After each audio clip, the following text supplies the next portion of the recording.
ಏನಾಗಿದೆ ನಿಮ್ಗೆ? ಇದೇ ಕೆಲಸ ಬೇರೆ ಯಾರಾದ್ರೂ ಮಾಡಿದ್ರೆ ಕತ್ತಿಡಿದ ಮನೆಯಿಂದ ಆಚೆ ತಪ್ತಾ ಇದೆ.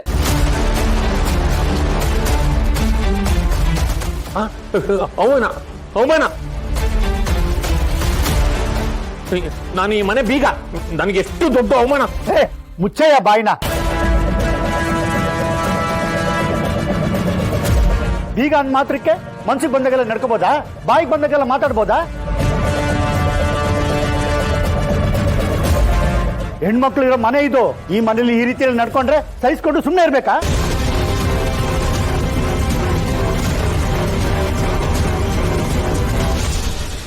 ಮಾವ, ಯಾಕೆ ಈ ತರ ಎಲ್ಲ ಮಾಡಿದ್ರಿ? ನಿಮ್ಮ ಹಾಳು ಬುದ್ಧಿಗೆ ಏನಾಯ್ತು? ಅದದು ನನ್ ಕ್ಯಾಮ್ರಾ ಯಾಕೆ ಇಟ್ಟಿದ್ದೆ ಅಂತಂದ್ರೆ, ಇವರು ಜ್ಯೋತಿಷ್ಯದಲ್ಲಿ ನನಗಿಂತ ತಿಳ್ಕೊಂಡಿದ್ದೀನಿ, ಓದ್ಕೊಂಡಿದ್ದೀನಿ ಅಂತ ಹೇಳ್ಕೊಂಡ್ರಲ್ಲ, ಅಷ್ಟೆಲ್ಲ ಹೇಗ್ ತಿಳ್ಕೊಂಡ್ರು, ಯಾವ ಪುಸ್ತಕ ಓದಿದ್ರು, ಪ್ರತಿದಿನ ಯಾವ ಮಂತ್ರ ಹೇಳ್ತಾರೆ, ಧ್ಯಾನ ಮಾಡ್ತಾರ, ಅಥವಾ ಯಾರ ಹತ್ರ ಮಾತಾಡ್ತಾ ಇದ್ರ ಅಂತ ತಿಳ್ಕೊಳಕ್ಕೋಸ್ಕರ ಅವ್ರ ರೂಮಲ್ಲಿ ಕ್ಯಾಮ್ರಾ ಇಡಕ್ ಹೋಗಿದ್ದೆ ಅಷ್ಟೇ.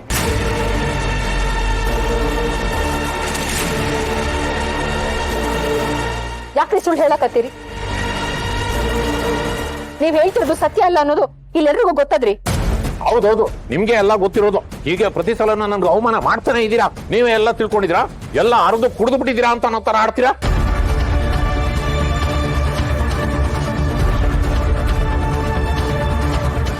ಒಂದಲ್ಲ ಒಂದು ದಿನ ಇದಕ್ಕೆ ಉತ್ತರ ಕೊಡ್ತೀನಿ. ನಿಮ್ಮನ್ನ ಸುಮ್ಮನೆ ಬಿಡಲ್ಲ ನಾನು.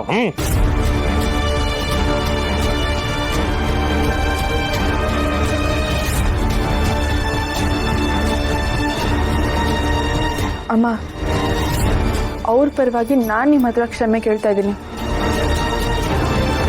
ದಯವಿಟ್ಟು ಇದಕ್ಕೆಲ್ಲ ನೀವೇನು ಬೇಜಾರು ಮಾಡ್ಕೋಬೇಡಿ.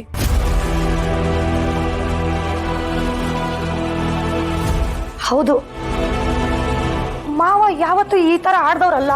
ಅವ್ರ ಬುದ್ಧಿ ಏನಾಗಿತ್ತೋ ಏನೋ. ಕ್ಯಾಮ್ರಾ ಇಟ್ಟು ರೆಕಾರ್ಡ್ ಮಾಡೋ ತರ ಅವ್ರು ಯಾವತ್ತೂ ಯೋಚನೆ ಮಾಡಲ್ಲ. ಆದ್ರೂ ಅವ್ರು ಮಾಡಿದ ದೊಡ್ಡ ತಪ್ಪೆ. ಅವ್ರ ಪರವಾಗಿ ನಾನು ನಿಮ್ಮನ್ನ ಕ್ಷಮೆ ಕೇಳ್ತೀನಿ.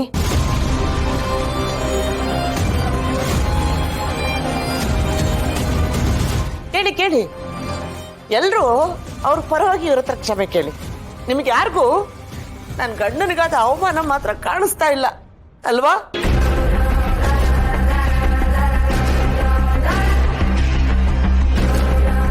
ಅಷ್ಟಕ್ಕೂ ಈ ಹೆಂಗಸು ರಾತ್ರಿ ಮಲಗೋದು ಮೇಲಿನ ಮನೆಯಲ್ಲಿ, ಈ ಮನೆಯಲ್ಲಿ ಸುಮ್ನೆ ಬರ್ತಾಳೆ ಅಂತ ಅವಳಿಗೊಂದು ರೂಮ್ ಕೊಟ್ಟಿದ್ದೀರಾ.